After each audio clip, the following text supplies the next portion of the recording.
The Great Pyramid of Giza aligns with true north more accurately than modern skyscrapers. This single fact opens a door to one of history's greatest puzzles: the existence of unidentified ancient engineering methods that built our world's most enduring monuments. By the end of this journey, you will see human history through an entirely new lens, one where the impossible seems to have been routine.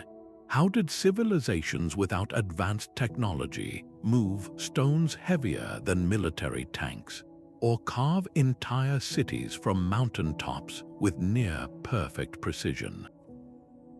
We will uncover how acoustic chambers were designed with mysterious properties, and why ancient temples were aligned with stars using knowledge we can barely explain today. What does our inability to fully understand these achievements tell us about the past we think we know standing silently on a remote island? The massive stone heads of Easter Island have watched for centuries, holding a secret we still struggle to unlock.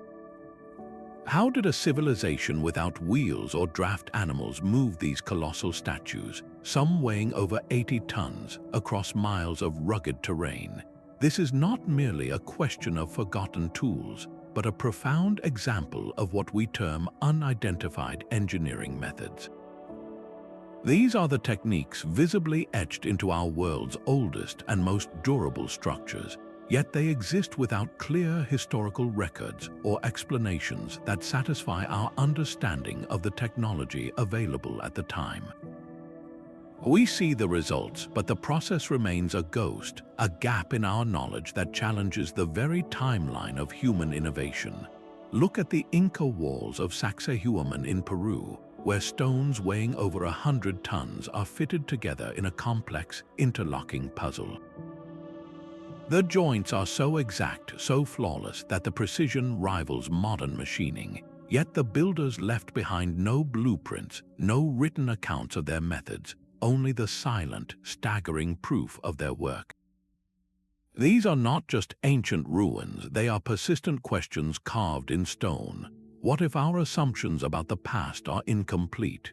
What if these cultures possessed a deep, sophisticated understanding of their environment, of physics and mathematics, that was simply expressed differently and has since been lost to time?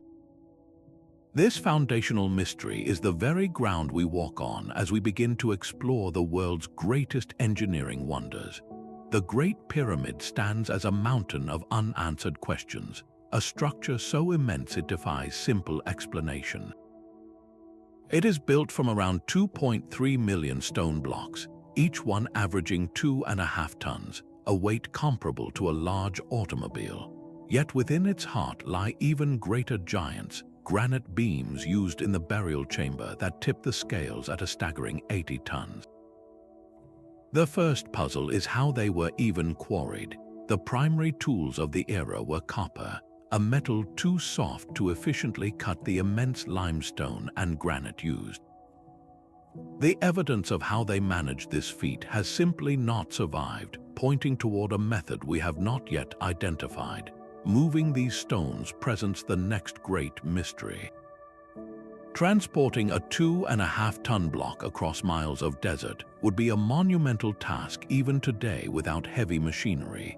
Some theories suggest a network of purpose-built water channels, while others propose sophisticated sled systems that glided over dampened sand. Yet the archaeological footprint for such grand operations is curiously faint. The most baffling aspect, however, is the precision. The pyramid's base is almost a perfect square, with its sides aligned to the cardinal directions with an error of less than 1/20th of a degree. This is a level of accuracy that rivals, and in some cases surpasses, what we can achieve with modern GPS and satellite technology. It suggests the ancient Egyptians possessed a profound, perhaps even intuitive, understanding of astronomy and geometry, allowing them to survey the land with tools that have left no trace. This knowledge is encoded in the very dimensions of the structure, incorporating mathematical constants that we would not formally identify for thousands of years. How a civilization 45 centuries ago could orchestrate such perfection without the instruments we consider essential remains one of history's most enduring enigmas, a testament to a skill set that seems to vanish into the sands of time just as we begin to grasp its outline. Far to the north, on the wind-swept Salisbury Plain, a different kind of mystery stands in a circle of stone. Stonehenge presents a puzzle not of a single structure, but of a journey, a feat of logistics that seems to defy the era. The smaller blue stones, each weighing up to 4 tons, began their existence in the Preseli Hills of Wales. This was not a local quarry, but a source over 150 miles away. Visualize the challenge for a Neolithic community moving these multi-ton slabs across rivers, through forests, and over rolling hills. The very act of transportation becomes an unidentified method in itself. Some researchers propose a combination of waterways and sledges, while others suggest the builders may have utilized remnants of glacial movement, cleverly using pre-existing Ice Age deposits. Yet no single theory fully explains the monumental effort, leaving us to wonder at the sheer determination and unrecorded ingenuity involved. But moving the stones was only half the battle. The larger sarsen stones, towering over the landscape and weighing up to 25 tons each, presented an even greater challenge: erection. How does a society without cranes or metal tools lift such behemoths into an upright position, and then with equal precision, place another massive stone horizontally across the top? The engineering suggests a profound, hands-on understanding of leverage, counterweights, and earthworks, a kind of Neolithic physics developed through observation and experimentation. They likely dug large pits, tilted the stones into place using ropes and wooden frames, and then packed the bases with rubble to secure them. The final, breathtaking result was more than just a monument. It was a sophisticated astronomical calendar. The arrangement of the stones captures the sun's rays at the summer and winter solstices with stunning accuracy, marking the changing seasons with a silent, stone-built clock.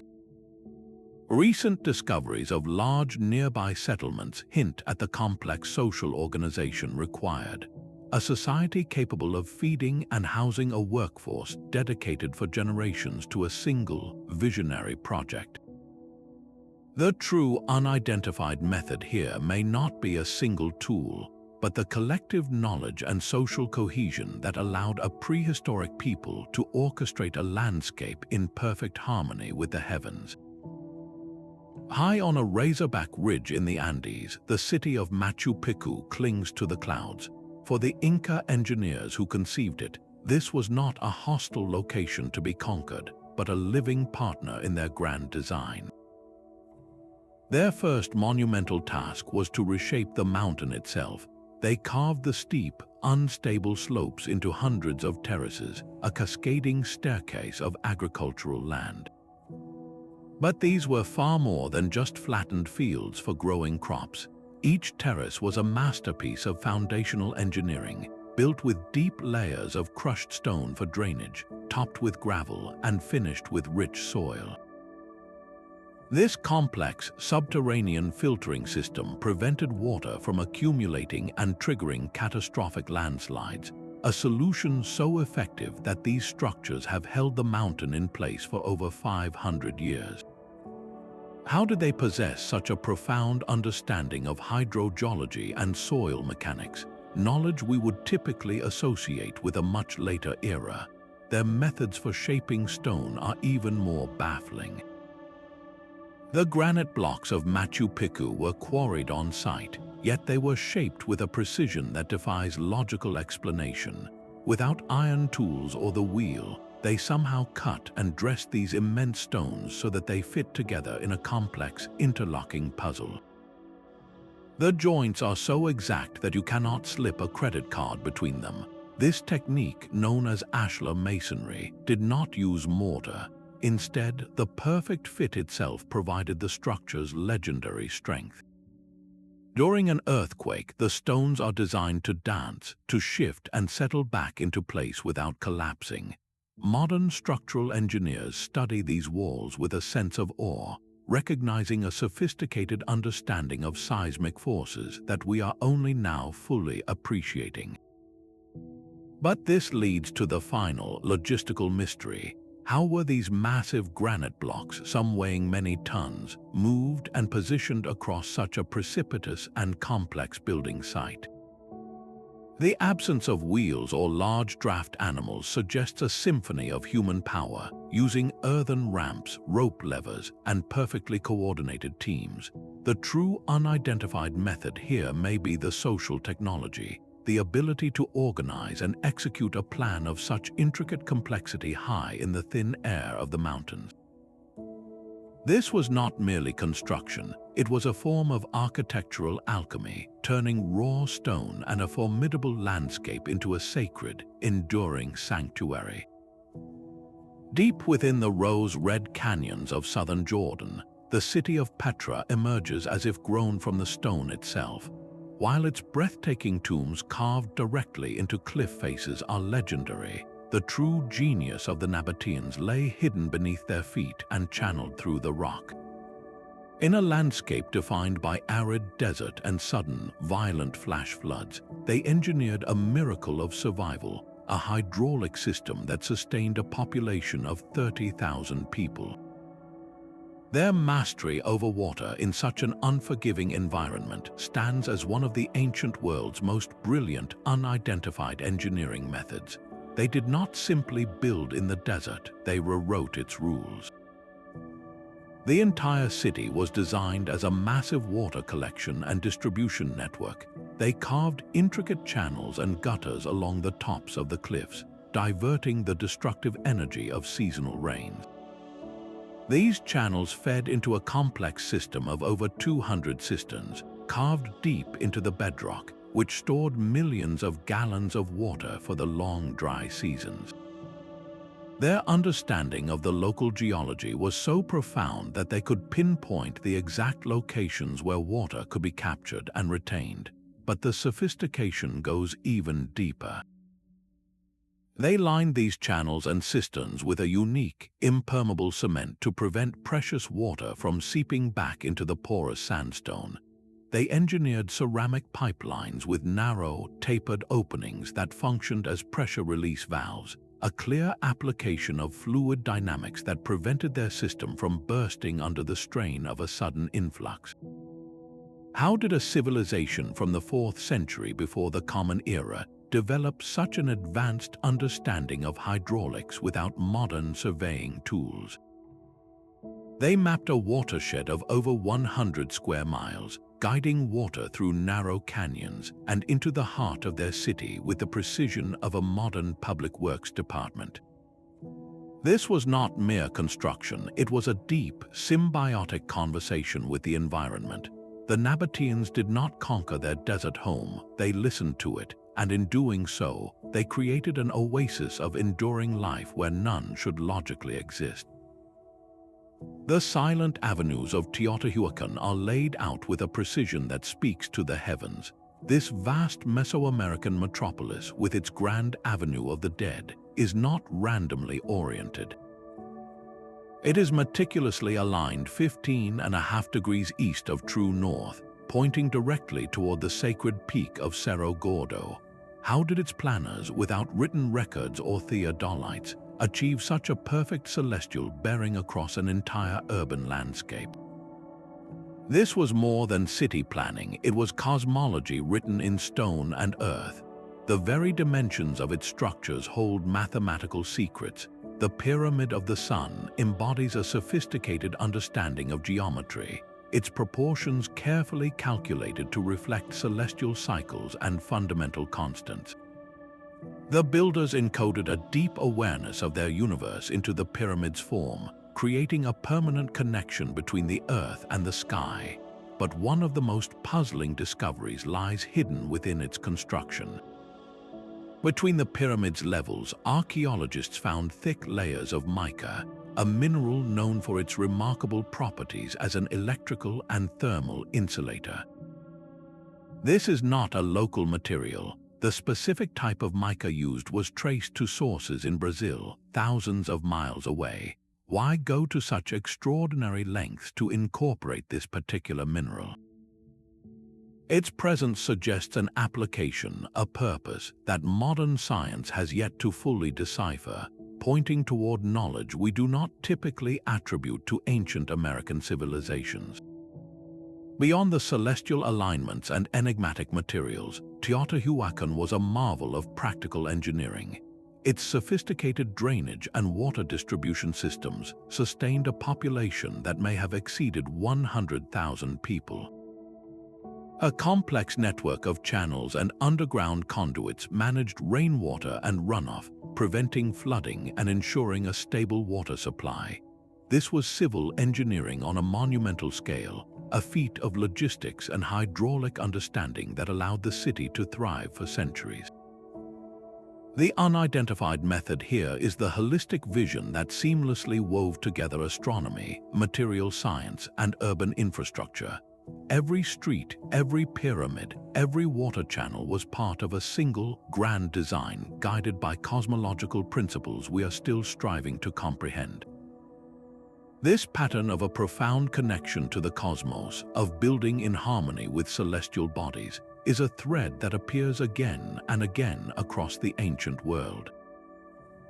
Isolated in the vast Pacific Ocean, the colossal stone faces of Easter Island present a silent, logistical nightmare. The Rapa Nui people accomplished what seems unthinkable, transporting these multi-ton moai statues from the volcanic quarry to coastal platforms up to 11 miles away. The terrain was not a flat, smooth highway but a rugged landscape of rolling hills and sharp volcanic rock.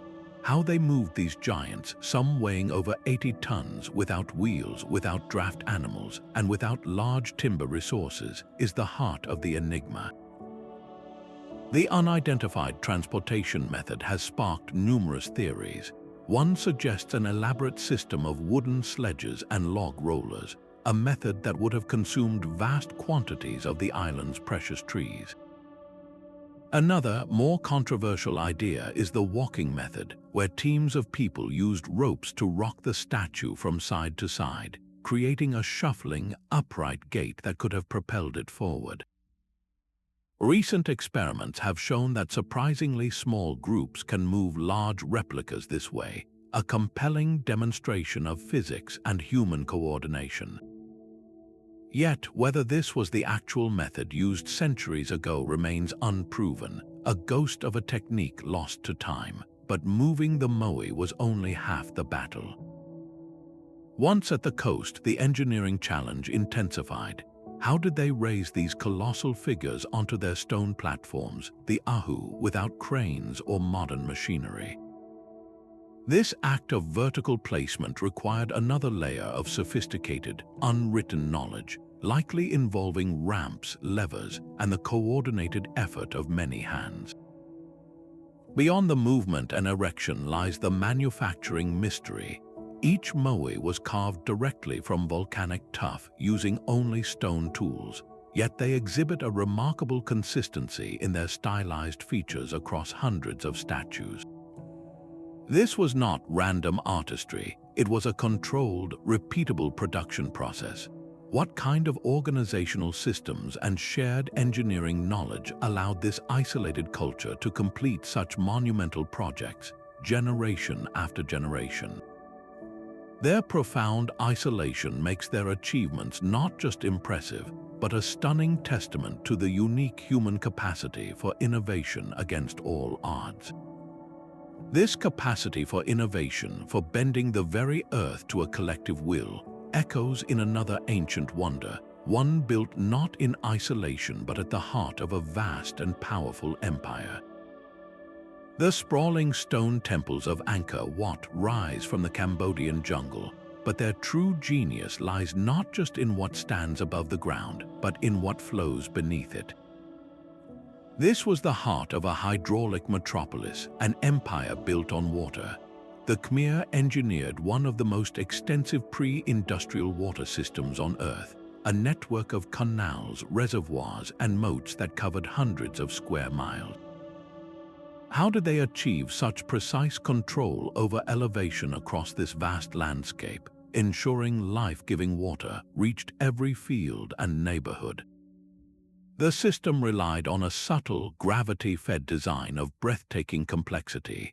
They built massive reservoirs called barrages, which functioned as giant batteries, storing monsoon rainwater and releasing it steadily throughout the dry season. The key was an almost invisible mastery of topography, a surveyor's art of grading the land with such exactness that water would flow where it was needed for agriculture, transportation, and sacred rituals, all without a single pump. The unidentified method is this lost science of large-scale hydrological planning, a knowledge of earth and water that allowed them to sculpt an entire watershed to their will. This mastery extended to the very ground the temples stood upon. To stabilize the colossal weight of Angkor Wat on the soft, waterlogged soil, the Khmer devised a foundational puzzle. They drove dense wooden pilings deep into the earth, creating a stable matrix that distributed the immense load and prevented the stone giant from sinking. This was geotechnical engineering centuries before the field had a name, a solution born from a profound, intuitive understanding of their environment. Then there is the question of the stones themselves. Millions of sandstone blocks were quarried from a mountain over 30 miles away and transported to the site. The prevailing theory points to a sprawling canal network, a liquid highway for moving these 5 to 10 million stones. But the sheer logistics of this operation boggle the mind, coordinating the quarrying, loading, floating, and final placement of each block in a symphony of labor that spanned generations. The temple itself is a celestial clock, aligned with the sun so precisely that during the equinoxes, the sun rises directly over its central tower. Its walls are covered in thousands of square feet of bas-relief carvings, depicting epic stories with a clarity and precision that suggests the artisans worked with a system of measurement and artistic canon we can no longer fully reconstruct. How does a society coordinate projects of this scale over centuries, maintaining the vision and the technical knowledge across hundreds of years? The answer seems to lie in a cultural blueprint, a shared purpose, and an unidentified method of social organization that turned a hydraulic city into one of history's most enduring wonders. Etched into the stark plains of southern Peru, the Nazca lines present an engineering puzzle of a different kind, one of scale and perspective. Across 170 square miles of desert floor, an immense gallery of geometric shapes and animal figures stretches for miles, each one so vast its form can only be fully comprehended from the sky. The immediate question is how the Nazca culture, 2,000 years ago, executed designs of such perfect proportion and straight lines without ever seeing their work from above. This was large-scale surveying pushed to its absolute limit. The unidentified method is their technique for translating a small-scale model into a landscape-sized masterpiece. They likely used a system of stakes and ropes, working from a central point to plot out the figures with simple tools. Yet the sheer accuracy over such immense distances defies easy explanation. A single straight line can run perfectly for over 5 miles across rolling terrain, a feat that would challenge modern surveyors without laser levels or GPS. How did they maintain this unwavering precision while standing on the ground, their view limited to the next hillock? The engineering challenge was not just in the drawing, but in the preservation. These are not deep trenches, but shallow etchings in the desert pavement, created by removing the dark, sun-baked surface stones to reveal the lighter-colored soil beneath. In a region subject to wind and occasional rain, the survival of these fragile lines for 2 millennia is a mystery in itself. The unique microclimate of the Nazca Plateau, with its minimal erosion and stable desert floor, acted as a natural protector. The lines are so shallow that the wind, rather than eroding them, may actually help keep them clear of debris. This suggests the Nazca possessed a deep, almost intuitive understanding of their local environment, knowing exactly how to work with the desert to ensure their art would endure.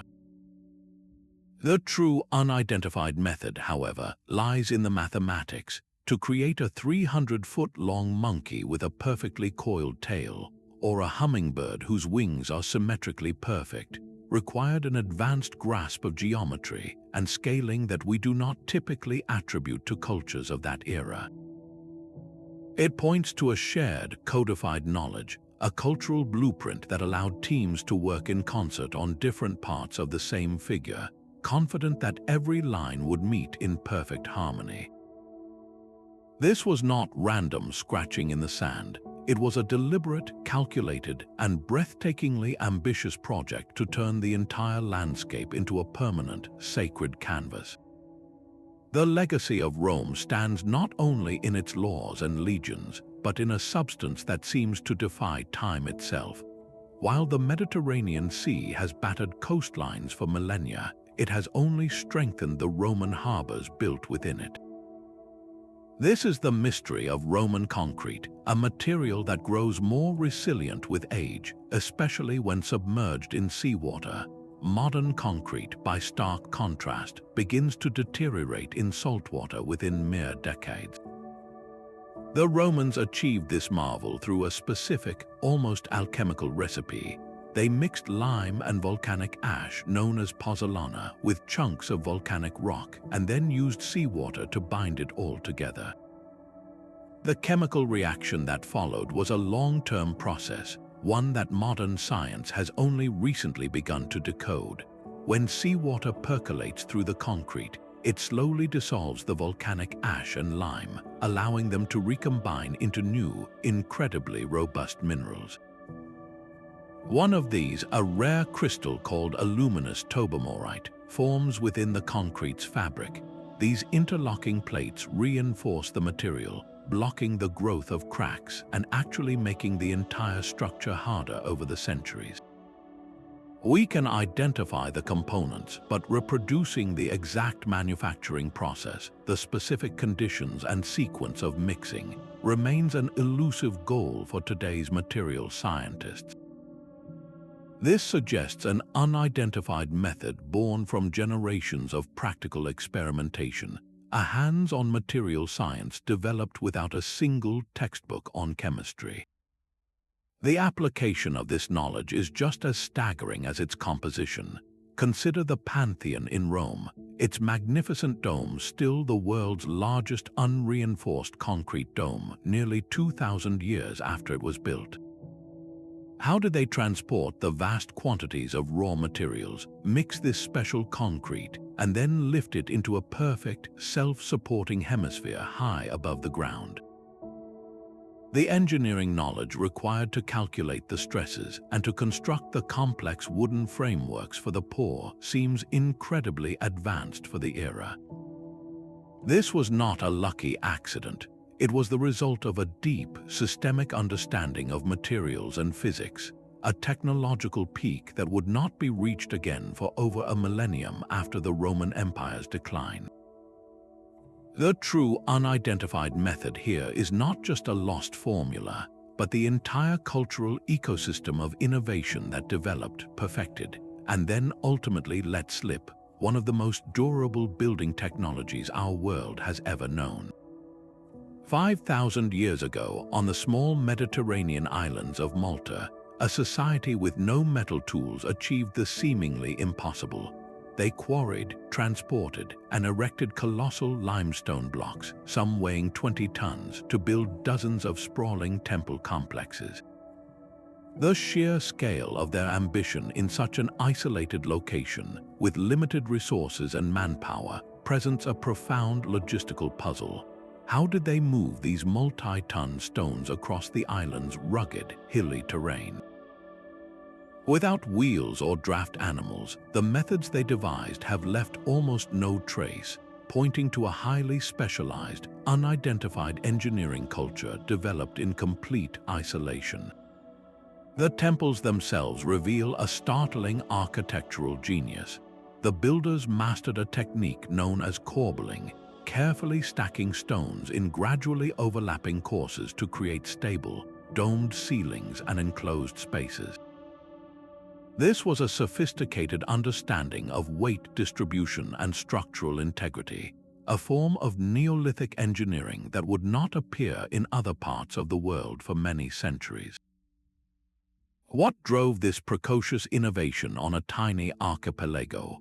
The structures were more than just shelters, they were celestial observatories. The temples are precisely aligned with the rising and setting sun during solstices and equinoxes, turning entire buildings into giant stone calendars. This indicates a deep, sustained observation of the sky, a knowledge system that allowed them to mark the passage of time and seasons with architectural precision. Inside, the walls are adorned with intricate spiral carvings and motifs, a complex artistic language that speaks to a rich spiritual life and a surprising level of artistic sophistication. Yet one of Malta's most enduring mysteries is found not in the temples, but etched directly into the bedrock across the islands. These are the cart ruts, mysterious pairs of parallel grooves that snake across the landscape, sometimes running for hundreds of feet and even disappearing off cliffs into the sea. Their purpose and method of creation are still hotly debated. Were they formed by sledges dragging heavy stones, wearing deep channels over generations? Or do they represent something else entirely, perhaps part of an ancient water management system or a symbolic pathway? The ruts remain silent, a ghostly imprint of an activity we can no longer fully comprehend. The achievements of the Maltese temple builders stand as a powerful challenge to our linear view of technological progress. They demonstrate that monumental innovation can flourish in isolation, that human ingenuity can find unique solutions to immense physical challenges, leaving behind a legacy of stone that continues to mystify and inspire. Buried in silent chambers for over 2 millennia, an entire army of clay stands ready. The terracotta army of China's first emperor is not merely a collection of statues, but a feat of mass production that feels eerily modern. In the 3rd century before the Common Era, thousands of artisans worked in a sprawling network of underground workshops to create a force of 8,000 life-sized soldiers, along with horses and chariots. Each figure is unique, bearing distinct facial features, hairstyles, and expressions. This presents a profound organizational puzzle. How did they manage such individualized artistry while maintaining a relentless industrial scale of output? The unidentified method is the system itself, a bureaucratic and logistical blueprint that allowed for both standardization and creative variation. They likely worked in assembly line teams, with different groups specializing in heads, torsos, arms, and legs, mixing and matching prefabricated components to create the illusion of endless individuality. This was a system of modular creation conceived over 2,000 years ago.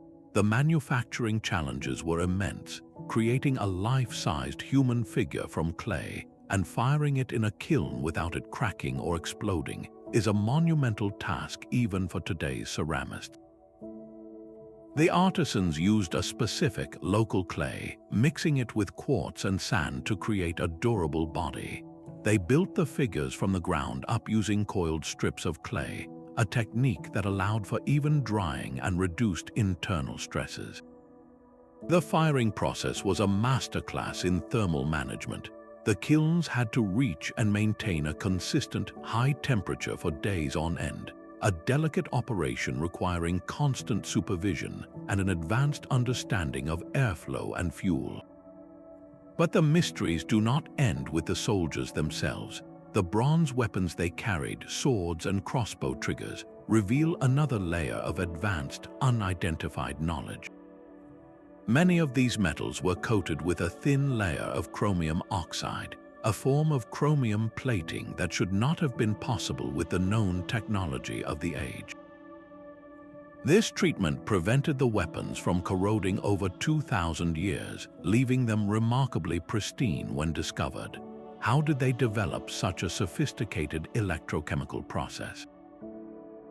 The answer likely lies in a lost technique, perhaps involving natural compounds and firing methods that accidentally achieved this protective effect. The sheer logistics of the entire project are staggering. Coordinating this army's production was happening simultaneously with the construction of the Emperor's Tomb Mound, a massive earthen pyramid that still lies largely unexcavated. This suggests an administrative capability, a machinery of state planning and resource allocation that historians are still struggling to fully comprehend. It points to a society with a genius for organization, capable of marshalling human skill and material resources on a scale that would not be seen again for centuries. The silent clay army is more than a memorial. It is a testament to a forgotten industrial revolution, its methods hidden in the very earth that preserved it. Deep within the Guatemalan rainforest, the ancient city of Tikal faced a paradox of survival. It was a metropolis of towering temples, surrounded by a lush jungle that offered little surface water for half of the year. How did the Maya sustain a population that may have reached 60,000 people through the punishing dry seasons? Their solution was a masterpiece of hydraulic engineering, a complex network of reservoirs and canals that turned the city into a man-made oasis. This was not a simple collection of ponds. It was a carefully calculated water system designed to capture, store, and purify every precious drop of rain that fell during the intense wet season. The scale of earth-moving required for these projects was staggering, involving the excavation and movement of immense volumes of soil and rock. This points to a highly organized society, capable of mobilizing and directing a large workforce with a shared, critical purpose. The Maya engineers began by reshaping the very landscape of the city center. They paved over large plazas with limestone plaster, turning them into giant, impermeable catchment basins. When the rains came, water would flow from these paved areas and from the steep sides of their temple pyramids into a series of canals. These channels then directed the water into massive, lined reservoirs. But how did they prevent this stored water from simply seeping back into the porous ground or becoming stagnant and undrinkable over months of storage? The answer lies in a remarkable, locally sourced material. The Maya developed a waterproof plaster by mixing limestone with sap from the local rubber tree. This created a durable, watertight seal that lined their reservoirs, effectively creating giant underground tanks. This ingenious use of natural resources reveals a deep, intimate knowledge of their environment, an unidentified method of material science born from generations of experimentation. The sophistication did not end with storage. The Maya designed their canal systems with precise, calculated gradients. They understood elevation and water flow with a mathematical precision that ensured water would move efficiently from catchment areas to the reservoirs without eroding the channels or pooling incorrectly. How did they achieve such accurate surveying across the uneven, jungle terrain without modern instruments? This skill suggests an advanced grasp of practical geometry, a knowledge system that allowed them to master their challenging world. The reservoirs were not just storage pits, they were engineered for water quality. Research suggests they used sedimentation tanks where heavier particles would settle out before the cleaner water flowed into the main storage reservoirs.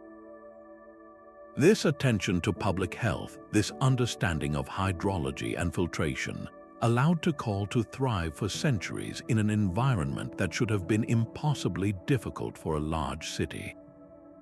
Their hydraulic system was the lifeblood of the civilization, a silent, flowing achievement that supported the astronomers, the artists, and the kings who built one of the most brilliant cultures of the ancient Americas.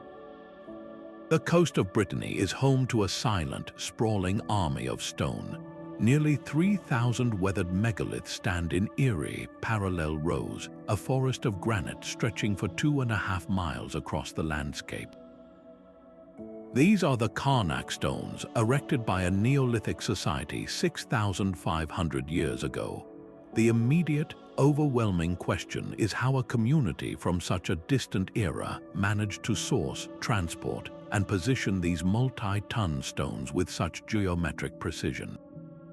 The granite was quarried locally, yet moving even a single one of these giants from its source to its final resting place would have been a Herculean task without wheels or large animals. The unidentified method likely involved a symphony of human power using wooden sledges, rollers made from tree trunks, and earthen ramps, all coordinated with a level of social organization that we are only beginning to understand. This leads to an even deeper puzzle. The purpose of these vast alignments remains one of archaeology's great debates. Were they a colossal astronomical calendar, their lines pointing to the rising and setting sun on solstices? Could they have been a sacred processional pathway for religious ceremonies, or perhaps even an early seismic device, with the stones acting as a giant array to detect subtle shifts in the earth? The stones themselves hold a clue to their longevity. The builders demonstrated a profound understanding of the local geology. They intentionally positioned the hardest, most durable stones in specific areas, ensuring those most exposed to the harsh coastal winds and rain would withstand centuries of erosion. This was not random placement, it was a deliberate, long-term engineering strategy. Perhaps the most challenging aspect of Karnak is what it tells us about the society that built it. This was likely a community without a single, all-powerful ruler, a more collective society that nonetheless organized itself to complete a project spanning generations. How did they maintain the vision, the motivation, and the technical knowledge across so many lifetimes? The answer points to a sophisticated, shared knowledge system, a cultural blueprint for landscape engineering that was passed down through oral traditions and practical apprenticeship. The alignments at Karnak are not an isolated phenomenon. They form a powerful connection to a wider megalithic culture that spread across ancient Europe, from Stonehenge to the massive tombs of Ireland. Each site speaks a similar language of stone, a shared, unidentified method of turning the very earth into a permanent expression of human ingenuity and cosmic wonder. High above the bustling streets of ancient Babylon, a mountain of lush greenery and vibrant flowers was said to rise into the dry desert air. The legendary hanging gardens present a paradox of nature defying its own logic, a terraced paradise that would have demanded a miracle of water in a land defined by its scarcity. The central, mesmerizing puzzle is not just the garden's existence, but the relentless, upward journey of the water that sustained them. Ancient texts whisper of complex machines, of screw pumps and chain pumps operated by human hands, designed to lift water from the Euphrates River to the very pinnacle of the structure. Yet the sheer volume required to keep every level moist and thriving would have necessitated a hydraulic system of staggering ambition, a continuous cycle of lifting and distribution that would challenge even modern engineers. Imagine the relentless labor, the ceaseless turning of screws, and the clatter of buckets on chains, all to defy the desert's thirst. The structural challenge was equally immense. Supporting the weight of deep soil, mature trees, and saturated earth required a foundation of incredible strength. Descriptions of stone arches and vaulted chambers beneath the gardens point to a profound, early mastery of load-bearing principles. This was not merely piling dirt on a roof, It was creating an artificial, fertile mountain that had to remain stable for decades. The very soil itself would have been a carefully engineered medium, layered with materials to prevent root rot and ensure proper drainage, a hidden geology crafted by human hands. While the exact location of the gardens remains a topic of scholarly discussion, their legend endures precisely because the engineering concepts they embody feel both revolutionary and just barely within the realm of possibility for the 6th century before the Common Era. The true unidentified method here is a complete system, a fusion of structural and hydraulic genius that would have turned a king's promise into a living, breathing wonder. It stands as a powerful symbol of humanity's age-old desire to reshape the world, to bring life to the most unlikely places through a combination of will and a deep, forgotten understanding of the forces that hold our world together. Beneath the waves of the Gulf of Cambay lies a legend given form. Marine archaeologists have mapped the remains of a vast, sunken city, its stone walls and geometric structures resting silently on the seafloor. These are the potential ruins of ancient Dwarka, a city described in sacred Indian texts as both grand and divinely conceived. The immediate, staggering implication is not just that the city existed, but that its builders possessed a mastery over marine construction that defies our expectations. How does a civilization erect massive stone structures in a dynamic coastal zone, a place constantly reshaped by powerful tides and seasonal storms? This is not architecture on stable ground, it is engineering in a conversation with the ocean itself. The unidentified method is their entire approach to building in this punishing environment. The underwater remains show evidence of precise stonework, with large blocks fitted together in a way that could withstand the relentless hydraulic pressure of water. This suggests a sophisticated understanding of how to create stable foundations on a shifting seabed, and how to design structures that could resist the corrosive force of salt water and the impact of waves. They were not just building a city, they were fortifying it against the sea. The urban planning visible in the sonar maps adds another layer of mystery. The layout shows a clear, organized grid of streets and distinct sectors, pointing to a highly developed society with advanced knowledge of civic planning and large-scale project management. This level of coordination in such a challenging location speaks to a centralized authority and a shared, sophisticated technical knowledge. Perhaps the most revolutionary puzzle lies in the potential dating. Some investigations based on artifacts recovered from the site suggest the structures could be over 9,000 years old.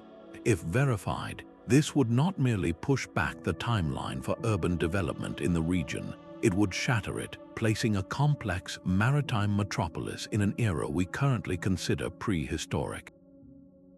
This single site forces us to reconsider the entire narrative of early human civilization, suggesting that advanced engineering and urban life may have flourished in lost chapters of our history, their methods now silent beneath the sea. High in the Andes, the Inca fortress of Ollantaytambo presents a stone puzzle that seems to defy gravity itself. Its megalithic wall is composed of colossal red granite blocks, some weighing as much as 150 tons, a mass comparable to a small commercial aircraft. These stones did not originate at the site. They were quarried from a mountainside several miles away across the deep gorge of the Urubamba River. The journey these stones took is the first great unidentified method. Without wheels or large animals to pull them, the transportation of these monoliths required a logistical masterpiece. How did they move a 150-ton block across a river and then up a steep mountain slope to their building site? The most plausible theory involves an elaborate system of earthen ramps, ropes crafted from native grasses, and the coordinated power of hundreds, perhaps thousands, of workers. They may have used inclined planes, dragging the stones on wooden sledges, leveraging every ounce of human strength and ingenuity to conquer the impossible incline. The true marvel, however, lies not in the movement but in the manipulation of the stone itself. Once in place, these granite giants were shaped with a precision that baffles modern stonemasons.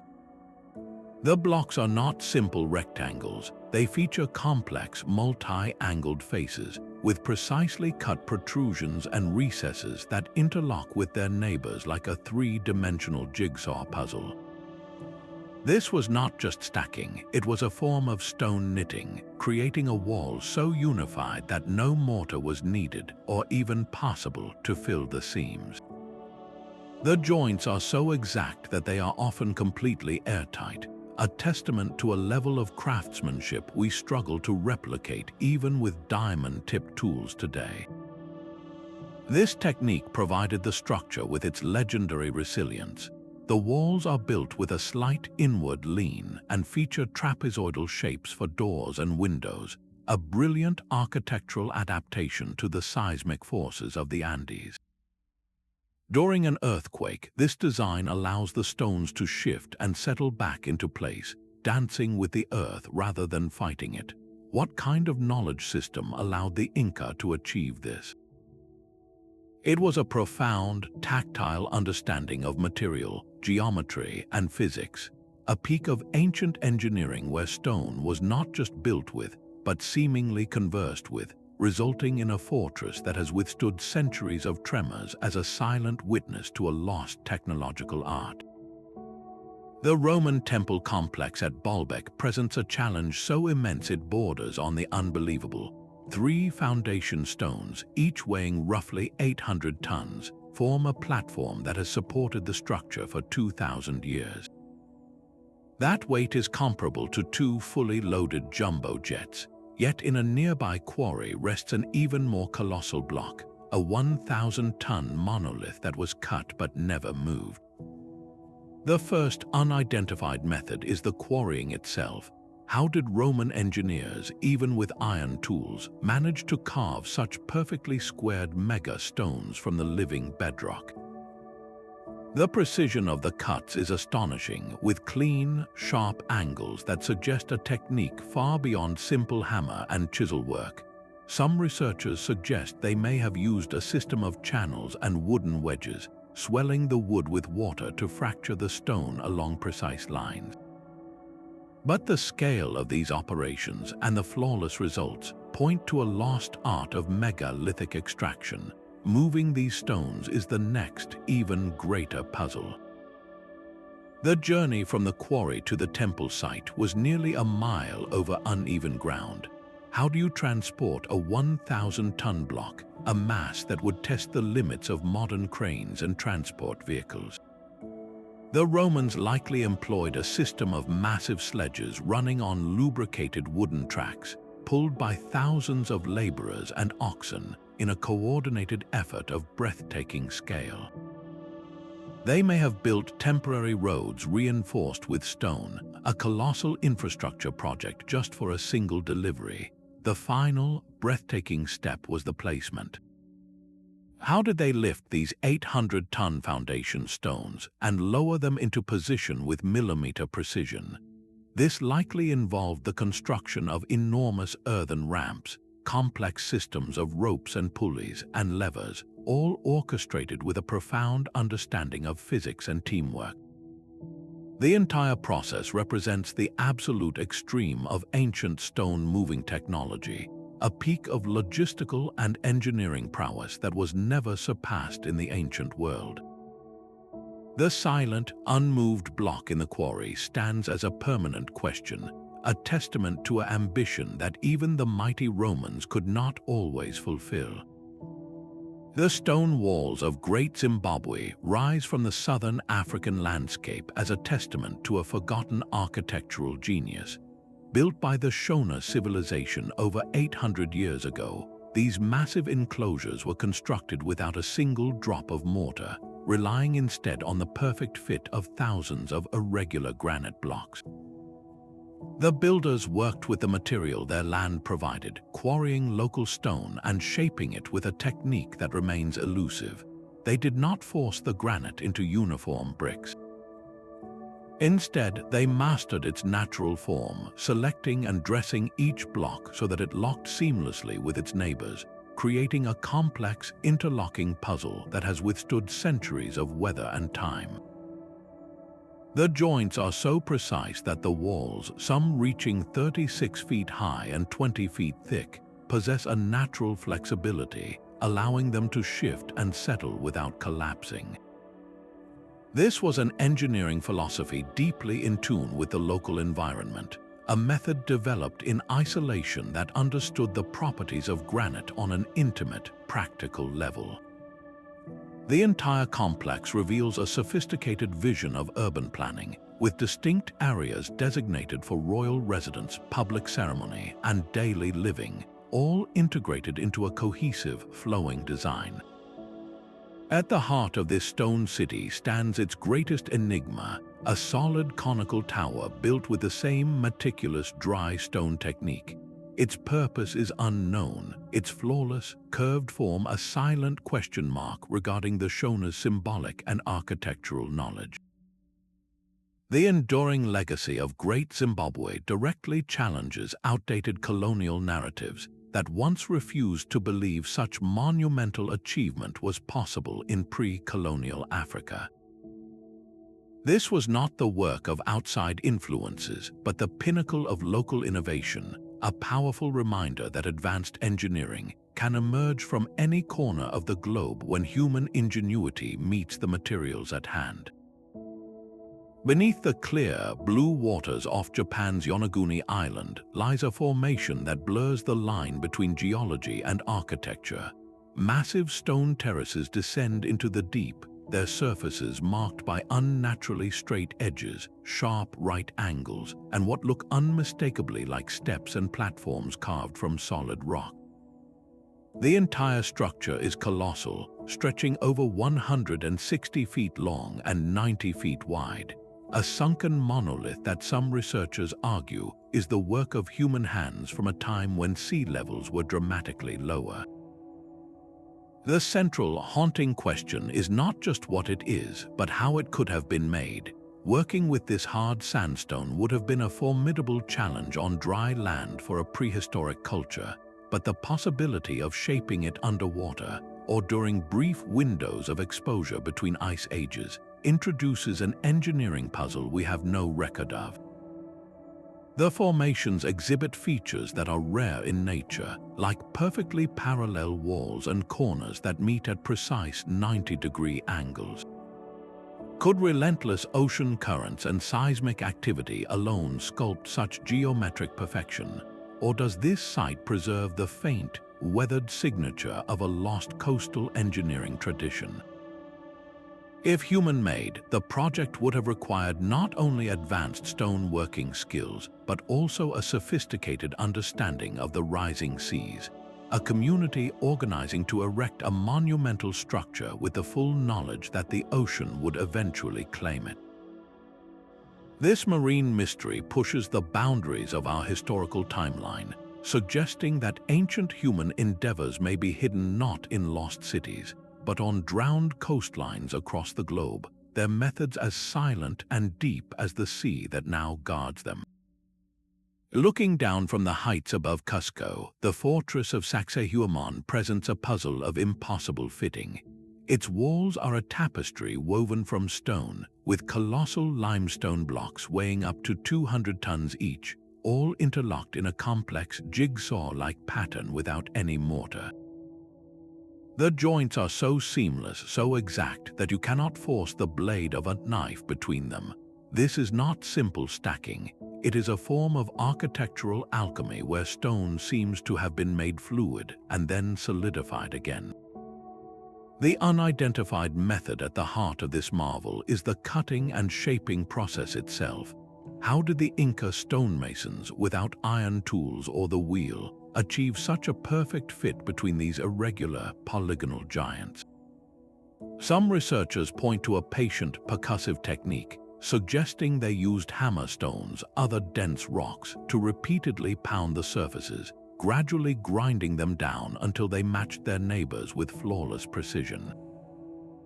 This would have been a monumental effort of time and labor, a testament to incredible perseverance. Another, more enigmatic theory suggests the Inca possessed a knowledge of plant extracts that could temporarily soften the stone surface, making it pliable enough to be shaped and molded before it hardened again into its final, resilient form. While evidence for this is largely anecdotal, it speaks to the depth of the mystery surrounding their methods. Yet shaping the stones was only the first act in this epic. Moving these 200-ton blocks from quarries several miles away required a logistical symphony. They likely constructed extensive earthen ramps, using the landscape itself as a tool, and coordinated thousands of workers pulling on ropes made from tough, native grasses.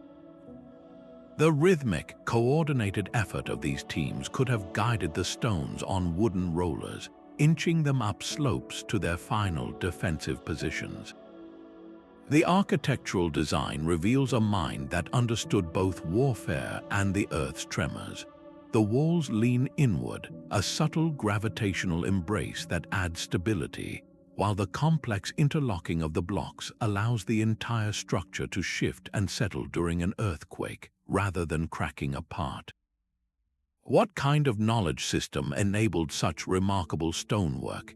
It was not written but lived, a profound understanding of geometry, material properties, and collective human effort passed down through generations, turning a fortress into a permanent lesson in resilience. 11,000 years ago, a structure rose from a Turkish hilltop that should not have been possible. Göbekli Tepe presents us with a profound historical paradox, a complex of massive stone circles built by hunter-gatherers, a full 6,000 years before Stonehenge or the earliest pyramids. These were not simple huts, but a sanctuary of towering, T-shaped limestone pillars, each weighing up to 20 tons, arranged in great rings and carved with a breathtaking menagerie of foxes, scorpions, and vultures. The first unidentified method is the most basic. How did a society that had not yet invented agriculture, a people who lived by hunting and foraging, manage to quarry these colossal stones? Their primary tools were made of flint, a hard but brittle material seemingly inadequate for such a monumental task. The very act of extracting these multi-ton pillars from the solid bedrock suggests a level of stone-working expertise we do not attribute to this era. Moving them is the next great mystery. The quarry was located just a few hundred yards from the building site, but the journey still required lifting and maneuvering these immense weights across uneven ground without the use of wheels or domesticated animals to pull them. The most plausible theory involves a symphony of human labor using wooden sledges, ropes made from plant fibers, and teams of people working in perfect coordination, perhaps with log rollers or a system of levers. This points to a social structure far more complex than we ever imagined for nomadic peoples. The organization required to feed, house, and direct a large workforce for a project of this scale suggests a level of social hierarchy and collective purpose that fundamentally challenges the conventional story of civilization. We have long believed that agriculture came first, creating the surplus and stability that allowed for temples and complex societies to emerge. Göbekli Tepe turns this idea on its head, suggesting that it may have been the desire to build sacred sites like this that actually spurred the development of farming as a means to sustain the builders. The sophistication does not end with the structure's scale. The precision of the carvings is astonishing. The animal reliefs are not crude scratches. They are deep, expressive, and anatomically detailed, executed with a masterful hand that speaks of a long-developed artistic tradition. Even more compelling are the astronomical alignments. Certain pillars within the circles appear to be aligned with the rising of specific stars, particularly those in the constellation Cygnus, indicating these early people possessed a sophisticated understanding of the night sky and its cycles. This was not just a gathering place, it was a celestial calendar carved in stone. Then, around 8,000 years before the Common Era, this entire, magnificent site was deliberately and carefully buried under tons of earth. This act of preservation is itself a final, profound mystery. Why go to such effort to build a spiritual center, only to intentionally entomb it centuries later? Was it a ritual closing, a way to protect the sacred ground from desecration? Or did its meaning and purpose shift so fundamentally that burying it was the only acceptable conclusion? The earth that hid Göbekli Tepe for millennia is what saved its stones for us to find, but it also obscured the final answers, leaving us to wonder at the full extent of the engineering and spiritual capabilities that existed in a world we are only just beginning to understand. Mohenjo-Daro feels like a city from another time entirely. Built over 4,000 years ago in the Indus Valley, its ruins reveal a metropolis of stunning modernity, laid out with a grid of broad main streets and smaller, winding lanes. This was one of the world's first major urban centers, yet its organization rivals that of cities built thousands of years later. The unidentified method here is not a single tool, but a system of urban planning so advanced and so consistently applied that it operated for centuries without any clear evidence of a central palace, a royal tomb, or even a dominant temple. How does a civilization coordinate such a vast, complex project without the archetypal king or emperor we so often associate with ancient monuments? The answer seems to lie in a shared civic vision, a cultural blueprint for what a city should be, passed down through generations. This vision extended to the very bricks they built with. Every house, every wall, every public structure was constructed from standardized, kiln-fired bricks. The ratio of their dimensions was uniform across the entire city, as if produced by a single, massive factory. This points to an unprecedented level of quality control and a society-wide agreement on construction standards, an unidentified method of industrial coordination that ensured every builder was working from the same page. But the true engineering genius of Mohenjo-Daro lies beneath the streets. The entire city was built upon massive, man-made platforms of earth and mud brick, raising it high above the floodplain of the unpredictable Indus River. This foundational engineering protected the city for centuries, a monumental feat of civil foresight, and within this raised city, they wove a hidden network of hydraulic marvels. Nearly every house had its own bathing area and a dedicated wastewater drain that connected to a city-wide system of covered, underground channels. These were not open sewers, but carefully engineered, brick-lined conduits, equipped with inspection holes and sump pots to collect solid waste and prevent blockages. At the heart of the city stood the Great Bath, a watertight, meticulously constructed public pool that likely served both ritual and social purposes. This entire system demonstrates a profound, almost modern understanding of public health and hydraulic engineering, a mastery over water that would not be seen again on such a scale for millennia.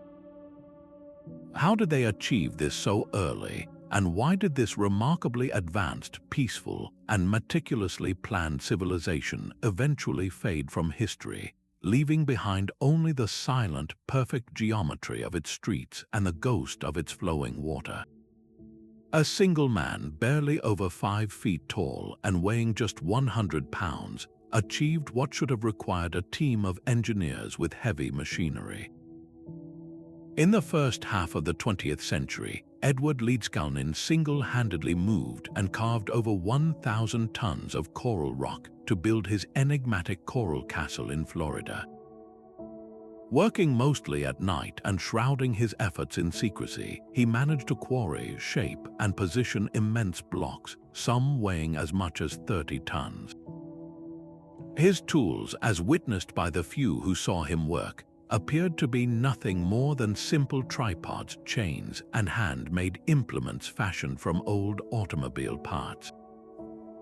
How could one individual, without modern technology or even substantial physical strength, accomplish such a feat?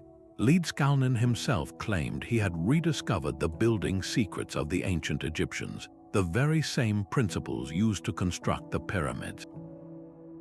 He spoke of understanding the laws of weight and leverage, of knowing how to balance matter in a way that made it almost weightless. The precision of his work is what truly mystifies engineers and visitors alike. The centerpiece of the castle is a massive 9-ton stone gate, perfectly balanced on a simple truck bearing. For decades, this colossal door could be opened with the gentle push of a single finger, a delicate feat of balance and engineering that modern experts struggle to replicate even with computer-aided design. This was not crude stacking, it was a masterclass in stonework, with blocks fitting together so seamlessly that no light passes between them. The unidentified method here is not lost in the distant past, it is a modern puzzle. Did Leedskalnin stumble upon a forgotten principle of physics, perhaps related to magnetic fields or a way to counteract gravity itself? Or was his genius one of simple mechanics? An intuitive and profound understanding of leverage, pivot points, and counterweights that he managed to apply on a monumental scale. His refusal to ever reveal his methods means we are left with only the physical evidence, a haunting, modern monument that stands as a silent testament to the possibility that the greatest engineering secrets of the ancients were not entirely lost, but merely waiting in the shadows to be found once more. Deep beneath the quiet hills of Zhejiang province in China lies a man-made underworld of staggering scale. 24 colossal caves stretch across an area of over 30,000 square meters, each one entirely carved by hand from solid sandstone. The sheer volume of stone removed to create this hidden labyrinth is almost incomprehensible, amounting to roughly 1 million cubic meters of rock. That is enough material to fill 400 Olympic-sized swimming pools. Yet, despite this monumental excavation, there is no evidence of where all that rock and debris was taken. The absence of this immense waste pile is the first great unidentified method of the Longyu Caves, a ghostly absence that suggests a logistical and disposal operation of breathtaking efficiency, a process that has left no trace for modern investigators to find. The engineering precision inside is even more baffling. The walls, ceilings, and massive support pillars are not rough-hewn. They are finished with a stunning uniformity, covered from floor to ceiling in a series of parallel chisel marks, each one cut at a precise 60-degree angle. This was not random digging, it was a systematic, artistic, and technically controlled process. The pillars themselves are spaced at perfectly consistent intervals, a deliberate design that demonstrates a sophisticated understanding of load distribution and structural integrity, ensuring the caverns would stand for millennia. The rooms maintain a uniform ceiling height throughout, and the corners where walls meet are sharp, clean, and perfectly angled. How did ancient engineers plan and execute such a massive and precise subterranean project without modern surveying tools or blueprints? They worked in near darkness, yet achieved a geometric perfection that would be challenging even with electric light and laser guides. The purpose of this immense underground complex remains one of archaeology's most enduring puzzles. Was it a secret quarry, a royal tomb, a ceremonial space, or perhaps a vast storage facility? The consistent, almost industrial design suggests a single, grand vision, but the creators left behind no written records, no artifacts, no clear clues to their identity. Current estimates place their work at somewhere between 2,000 and 2,500 years old, but even this dating is uncertain. The Longyu Caves stand as a silent testament to a forgotten chapter of engineering. a project so vast and so precise that it pushes the boundaries of what we believe was possible in the ancient world, asking us how a civilization could so completely master the earth beneath its feet only to vanish without a trace. Pumapunku lies shattered across the Bolivian highlands, a collection of stone ruins that defy every expectation. These are not simple, weathered blocks. They are precision-engineered components, carved from andesite and red sandstone with a geometric perfection that looks almost machined. Each slab, some weighing over 130 tons, features razor-sharp edges, flawless right angles, and surfaces so smooth they feel polished to the touch. The immediate, undeniable question is how any of this was possible for a culture that, according to conventional history, possessed only stone hammers and bronze chisels. These materials are notoriously difficult to work. Andesite is a volcanic rock with a hardness approaching granite, a substance that would rapidly dull modern steel tools. Yet the evidence at Pumapunku shows not struggle but mastery. The cuts are clean and consistent, the grooves perfectly parallel, as if produced by a massive industrial saw. The unidentified method here is the manufacturing process itself, a technology that allowed the builders to treat this incredibly hard stone like soft wood, shaping it with a confidence and precision that we cannot replicate with the tools we believe they had. This goes far beyond simple construction. The stones are not just stacked, they are intricately keyed. They feature complex geometric cuts, including notches, channels, and dovetail slots designed to interlock with other stones using metal clamps. This reveals a sophisticated understanding of structural engineering, creating a form of ancient anti-seismic architecture where the entire structure could shift and settle as a unified whole during an earthquake. But how do you create such perfect interlocking joints without advanced metal tools or detailed blueprints? The level of mathematical foresight and planning required is staggering. Then comes the logistical nightmare of transportation. These multi-ton blocks were quarried from sites over 50 miles away, across a rugged, mountainous landscape. How were these immense, perfectly carved components moved such a vast distance without damaging their intricate edges and precise fittings? The entire site feels less like a ruin and more like a box of scattered puzzle pieces from a sophisticated machine we can no longer comprehend, challenging us to reconsider what ancient manufacturing truly meant. Beneath the sands of Saqqara lies a corridor of silent, impossible weight. The Serapeum is an underground labyrinth where ancient engineers left behind 25 granite sarcophagi, each one a single, colossal box carved from the hardest stone on Earth. The sheer mass is staggering, with each container weighing around 70 tons, sealed with a lid that itself could crush a modern truck at 15 to 20 tons. But the true mystery is not the weight, it is the precision. The surfaces are flawlessly flat, the corners meet at perfect 90-degree angles, and the interiors are so smoothly polished they feel as if they were milled by a machine. This is not rough stonework, it is geometry carved into granite with a level of accuracy that seems to belong to another era entirely. How does a culture working over 2,000 years ago achieve such perfection without powered tools? The granite itself presents the first barrier. This is not a soft material that can be easily shaped with copper chisels or stone hammers. It is an immensely hard rock that would rapidly dull even modern steel tools. Yet the evidence shows no signs of struggle, only mastery.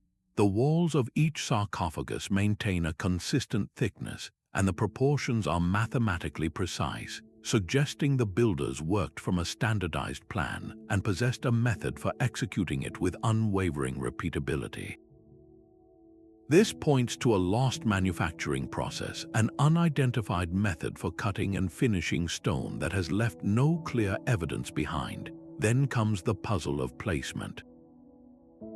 These 70-ton boxes were maneuvered into narrow, underground chambers, a logistical nightmare in the dim, confined passages. How were these behemoths transported from the quarry, lowered down shafts, and guided through tunnels without damaging their razor-sharp edges? The placement of the massive lids atop their boxes in such a tight space is another feat that defies easy explanation, requiring a delicate, controlled precision that seems to contradict the immense forces involved. While the purpose of these boxes remains a topic of scholarly discussion, their very existence speaks volumes. They are not merely tombs, they are permanent questions carved in stone, challenging our understanding of ancient technology and hinting at a forgotten school of engineering where stone was not just quarried but perfectly tamed. These ancient sites, scattered across every continent, form a global tapestry of human ingenuity. From the perfect pyramids to the sunken cities, a consistent pattern emerges. Cultures separated by oceans and millennia all developed engineering solutions so advanced they defy our linear understanding of progress. The pyramid builders of Egypt, the stone knitters of the Andes, and the hydrological masters of Petra all shared a common trait, an ability to achieve the seemingly impossible with the materials and knowledge at hand. These unidentified methods were not magic, but the peak of localized innovation, a profound understanding of physics, mathematics, and the environment that was passed down through generations. While we may never unlock every secret of their construction, each mystery forces us to reconsider the capabilities of ancient peoples. The true lesson is not about lost technologies, but about the enduring power of the human spirit when faced with a monumental challenge. Human creativity has always found a way to reshape the world, to build structures that whisper across centuries. Our own modern engineering challenges, from creating sustainable cities to developing new materials, can find inspiration in this deep well of ancient ingenuity. The past holds a quiet conversation with the present, reminding us that the drive to innovate, to build, and to leave a mark on the world is one of humanity's most defining and timeless qualities.